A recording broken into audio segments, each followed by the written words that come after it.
Well, good evening, everybody. This is Brother Ed Marr once again. And tonight's message is called The Violation of Masculinity. So let's get right into it, shall we? Back when my son was growing up, he was just a youngster, we were playing out in the backyard, racquetball of sorts. And he was just a little bitty tyke. And for me to get him riled so that he'd play better, I'd have to offend his masculinity. Even at that early age, he was aware of his masculinity because he grew into manhood as he has become today. And I'm very proud of my son, Ed, and I love you, son, if you're listening to this. But I would insult him by saying, "Your sister says that you wear pink curlers in your hair." He would get upset with that and play harder and better. Or I would say that you wear perfume, and he would get upset by that. I would say you play with dolls. He would get upset with that and play all the more to convince me that he in fact was not effeminate. And that the very thought of that was repulsive to him.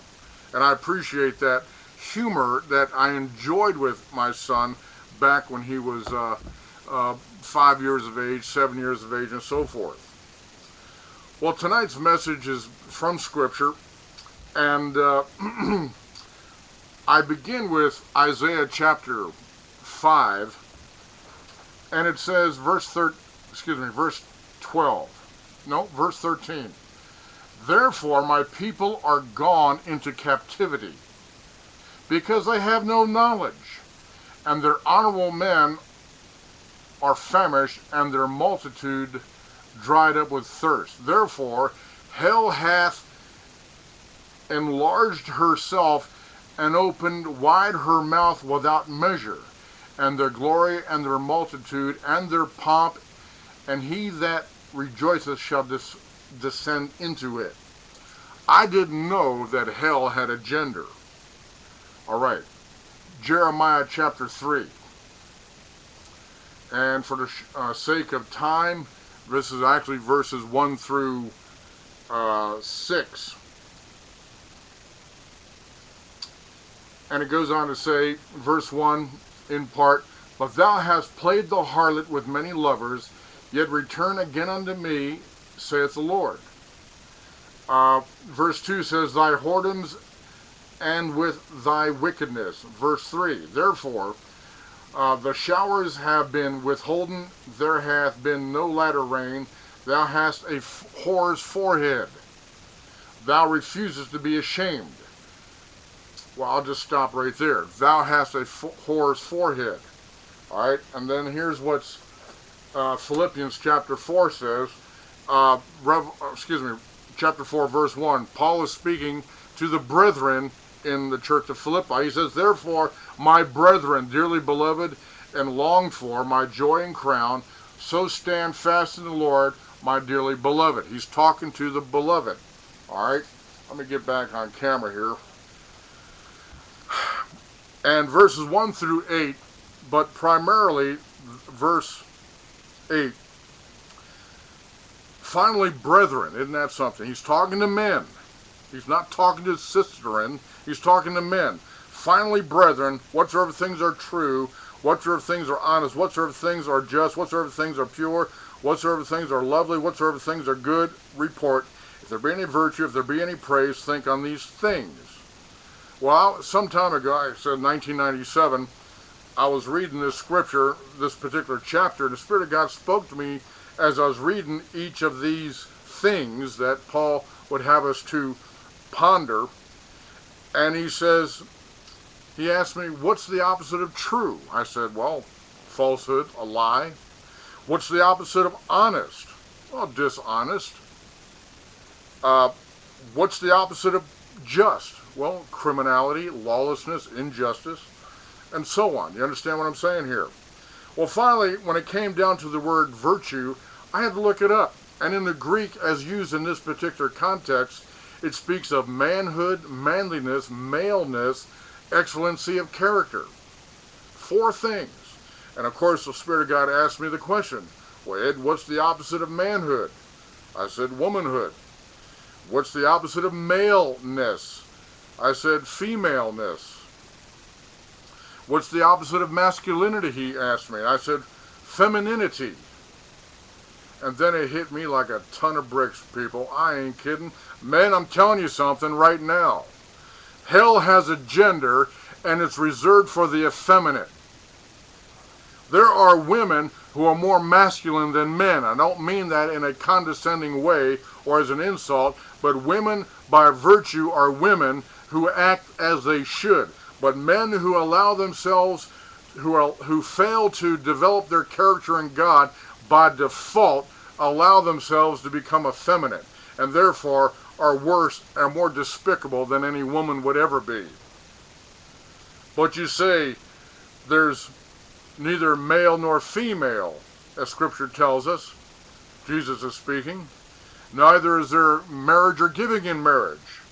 Well, so be it. But from this plane, from this earth existence that we have, there's male and female, so he created them, us.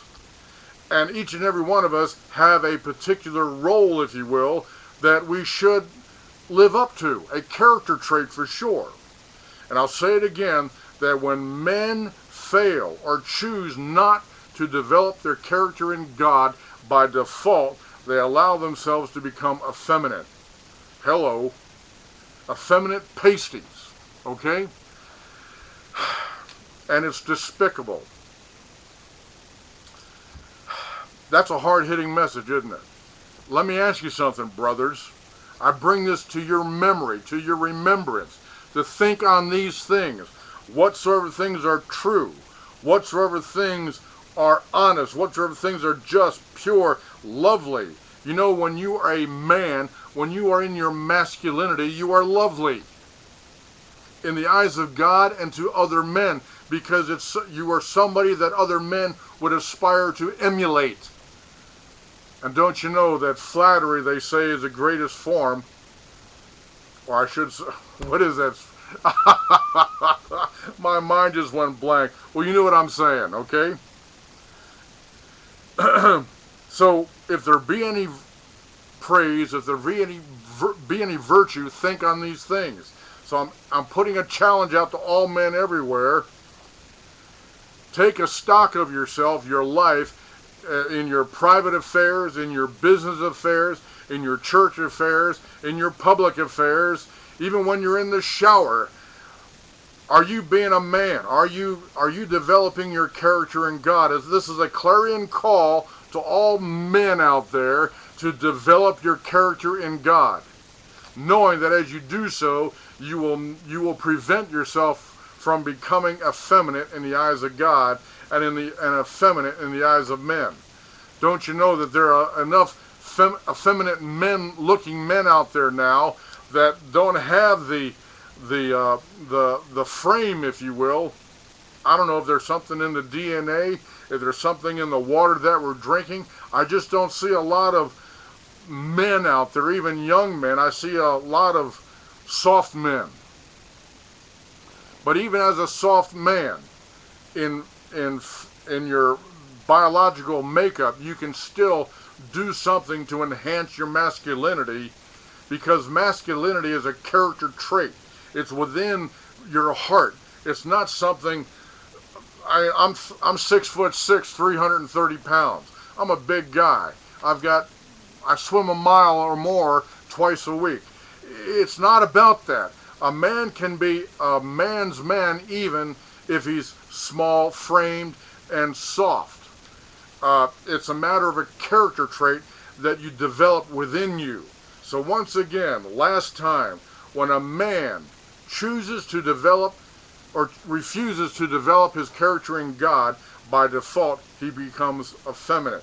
He allows himself to become effeminate, and people will know him by his conduct and behavior in that regard. This is Brother Ed Marr signing off. Until we meet again, folks, take care of yourself out there, and God bless.